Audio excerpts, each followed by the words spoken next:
Hello there, this is Loisa, and welcome to Caffeine Fix Budget.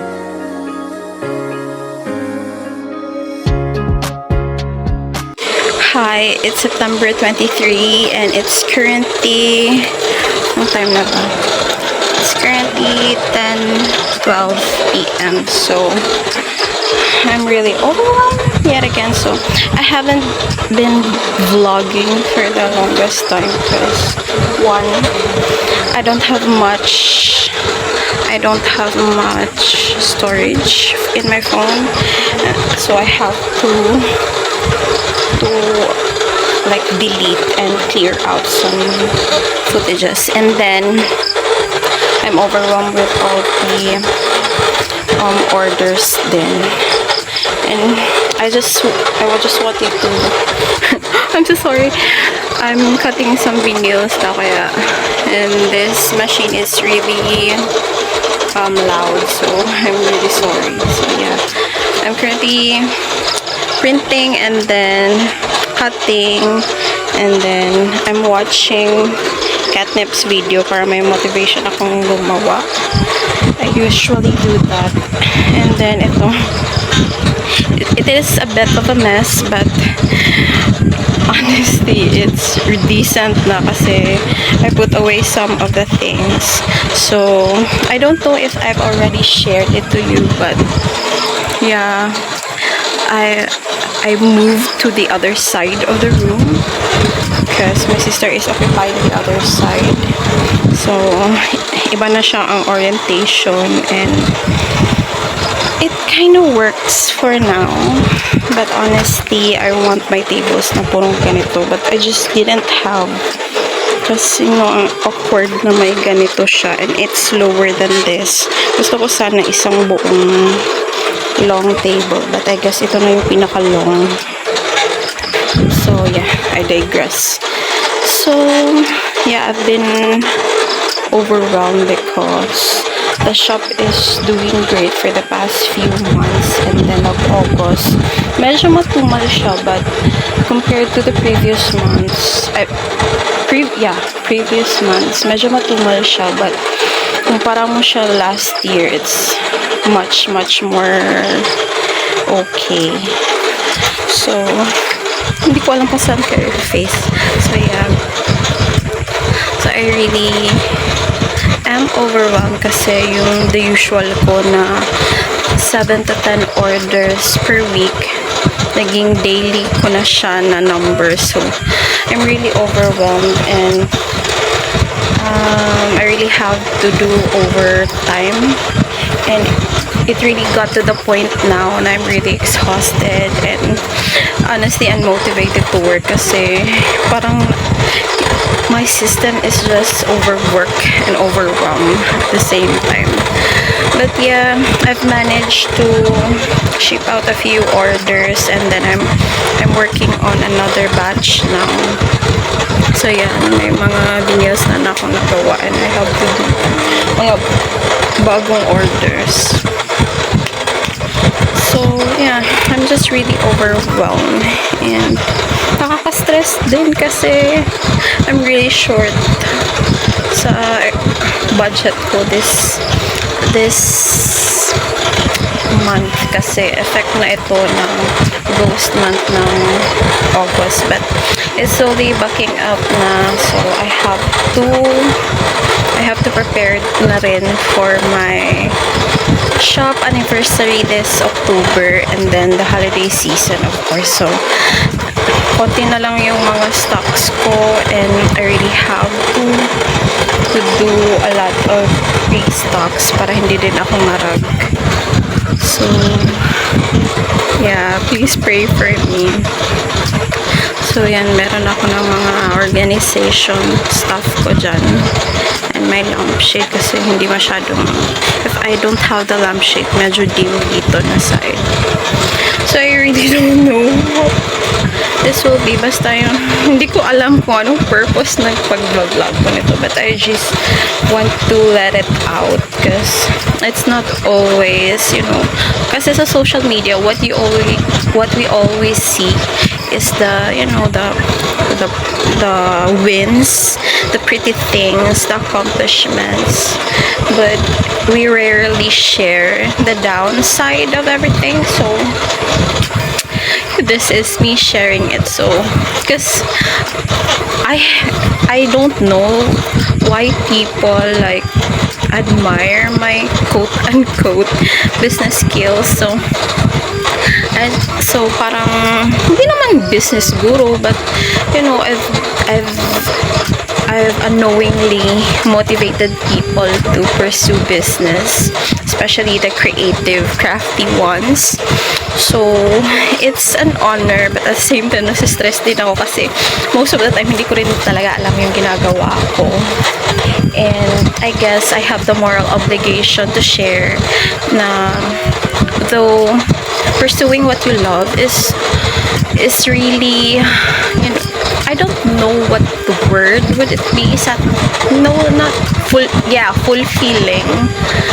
But at the same time, meron din talagang mga challenges that I wish I have known before pursuing this, kasi I never heard anyone that I look up to share this stuff.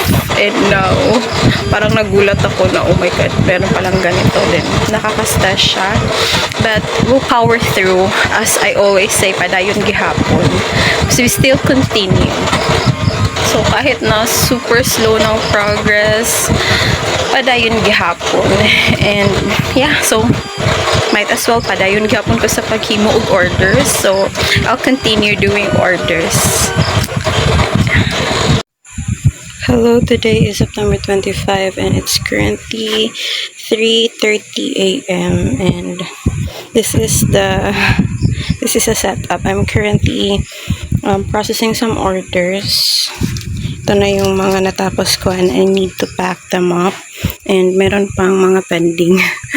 Ganito talaga yan ka.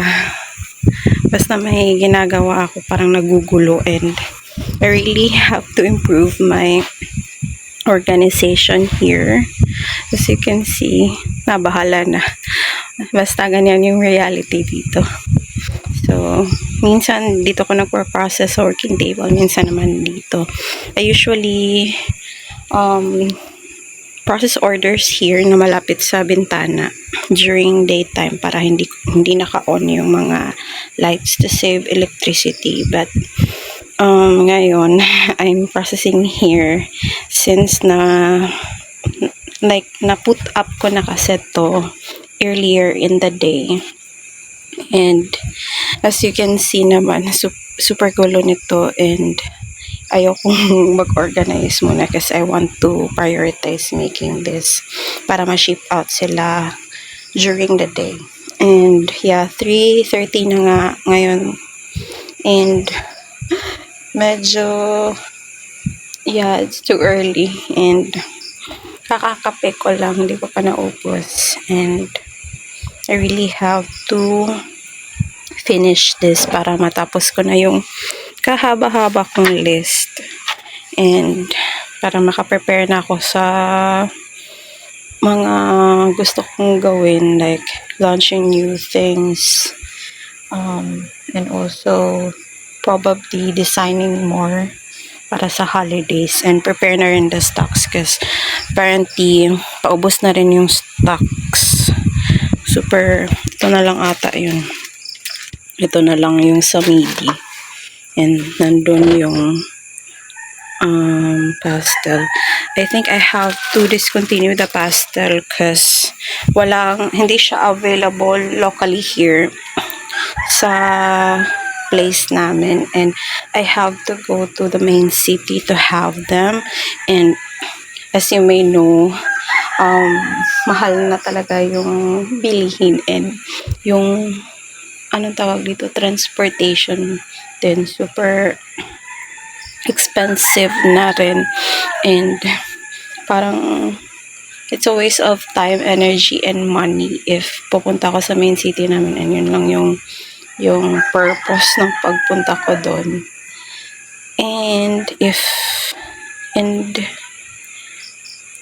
Para lang din ma-streamline ko yung process ko. So, I've already mentioned this before na marami akong mga products that I need to discontinue.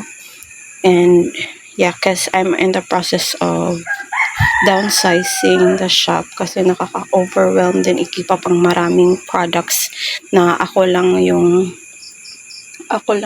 gumagawa. And as you may know, wala pa rin akong shop assistant. I solely rely on my sister's help na hindi naman as frequent na kasi one, may trabaho siya, and she also has some sideline aside from helping me out sa shop. So, and pa-holidays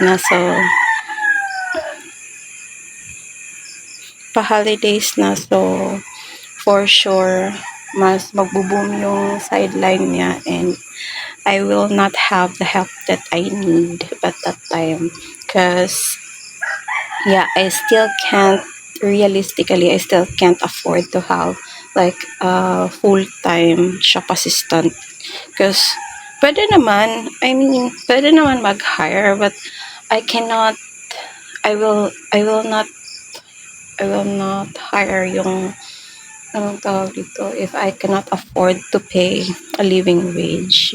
Kasi alam nyo naman, I have already experienced that before, that yung parang below minimum ka pa, and all that stuff. So yeah, deserve din naman ng magiging shop assistant ko to live or to earn a livable wage. So yun lang, parang napapahaba na talaga tong usapan na to. So I will finish this up and pack them, and maliligo na din ako afterwards for me to prepare for a new day.